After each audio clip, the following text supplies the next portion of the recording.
So what is your takeaway? I didn't love Kyler's agent putting stuff out there public, but I also said not everybody's going to be Dak.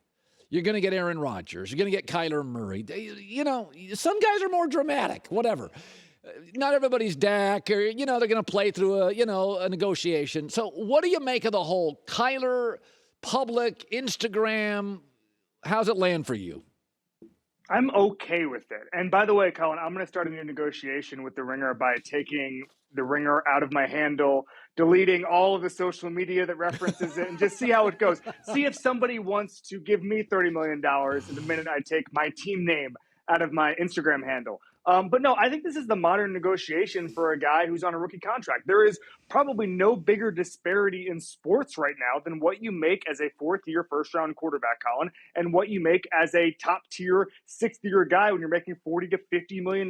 There was a report last week that within a couple of years, there might be a $100 million quarterback per year because of the way the cap is going in the TV deals.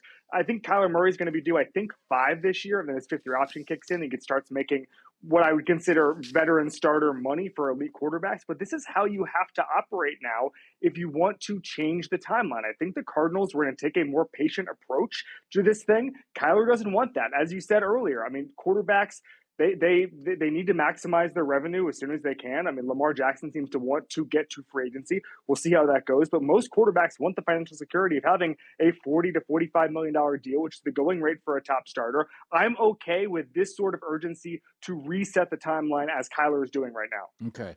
So Deebo Samuel in the 49ers, I saw some nightclub video. I don't go to nightclubs, but I can watch the video. And he's going, he's not. You know, yeah. I said this. In a lot of instances, it's obvious to me. You know, sign a guy or let him go. Deebo's tricky. So George Kittle gets injured. If I sign Deebo, I'm like, my two guys are physical with a coach that leans into physicality, and the Rams stars don't get hurt. And I'm like, I don't know if I'd pay him here. What is next to you for Deebo and the 49ers? I've never seen a stranger conversation in the NFL right now than the ones the front offices are having with wide receiver value. Because the Packers, smart team, moved off Devontae Adams for first-round picks for value. The Chiefs, really smart team, moved off Tyreek Hill because they get value for him and didn't want to pay him that kind of money. The Niners are in an interesting position. What do they not have that those two teams have? They don't have an elite quarterback. There's a huge question mark. I mean, Jimmy Garoppolo is still on the roster, but it's going to be Trey Lance. That is the succession plan. But if you're the Niners right now, you have a much bigger decision to make than those two teams. You can trust Patrick Mahomes and Aaron Rodgers to create offense. I mean, the Matt LaFleur offense, in some cases, it doesn't even need a top receiver. Just because Devontae Adams got open, the offense changed a little bit in that regard. Obviously, you want to have Devontae Adams, but they can do without him. The Niners, to me, are an interesting case study in where this goes. I've heard people say to me, Colin, in the NFL, that there are so many good wide receivers in the market that at some point in the draft, in free agency, it almost becomes like a junior version of the running back position where you start to pay these guys less. On the other hand, nobody's acting like that. They're paying any receiver who comes on the open market $25, $30 million. Christian Kirk is getting paid like Larry Fitzgerald. All of a sudden, it's ridiculous. So I don't know where this goes. I do know that what the Niners do with Deebo is a really fascinating test case and litmus test for how smart teams view the wide receiver position going forward. Yeah. So Joey and I had talked about this 6 months ago. I said, I love the draft. I said, but this is offensive linemen. It's rush ends. I'm like, there is no Chase Young. So the quarterback situation, I had a general manager with a Super Bowl ring tell me Kenny Pickett was a third round. That was their grade, third round. And he said, oh, he'll go first because that's just that's the position. Your guess, if you could give me a team or two, who's in the quarterback market, I guess, in the first round?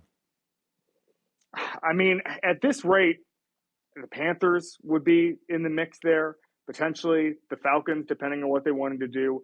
I don't know how this shakes out. Are the Lions in the mix? Probably not at 2. If they move down, there was a report this morning, I'm sure you saw it, that everybody wants to move down, nobody wants to move up. So what do you do if you're the Panthers? Do you panic and take a quarterback at 6? I think there's a lot of teams who say, in theory, if Malik Willis drops to us in the second half of the first round, or Kenny Pickett drops to us, or Sam Howell, even, in the 20s at some point, there was a report that there's maybe going to be a late run on quarterbacks at the end of the first.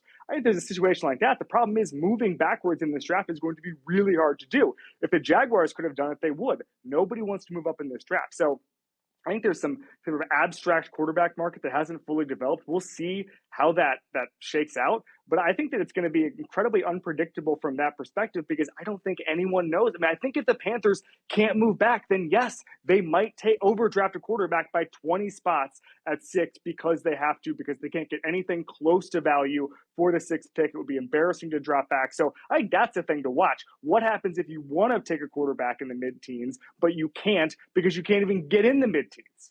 Yeah. What do you make? Joy and I have gone back and forth on this. I feel like if you believed in Trey Lance, you'd move Garoppolo, save money on the cap, and by the way, maybe go get a wide receiver on the market if you're going to lose Deebo. What does it tell you? First of all, there's not a huge market for Jimmy Garoppolo. What does it tell you they're keeping him? Isn't that odd? Or is there no market for him? There's no market. The surgery changes the timeline, and I understand that. I think they thought they were going to get a second-round pick. I think they think it was almost going to be, even though Alex Smith was a better quarterback, almost like Alex Smith a couple of years ago, where they let him play for 1 year, they do right by him, they trade him to a team that's going to maximize his money, his potential, where he wants to go, wherever it is. Jimmy Garoppolo is not that quarterback, and obviously the health question adds an extra layer to that. But I think that they misread the market on this. And now they could clear $25 million in cap space pretty easily, and they will at some point. But maybe they go into training camp. Maybe they go into the season, September, and see what happens. But I think they've mishandled this a little bit, and I don't know where it goes from here because I don't know after the draft who's still going to want a veteran quarterback. Baker Mayfield's got the same problem, and if you really want to just take a flyer on a guy, I don't know, is there that much difference in taking Baker versus Garoppolo right now? I think that the veteran quarterback market has been unpredictable, but I really think that teams thinking they're going to get value, that's a little bit misguided because there's just too many guys available. Good stuff. Kevin Clark, the Ringer. He just threatened to scrub all his social media, which good luck to Bill on that. He's very. I'm taking $25 million a year as soon as I remove it, right, Colin? Joy and I are going to give that strong consideration during the break. Kevin, good seeing you. Hi, everybody. Thanks for watching. Subscribe here to get the latest from the show.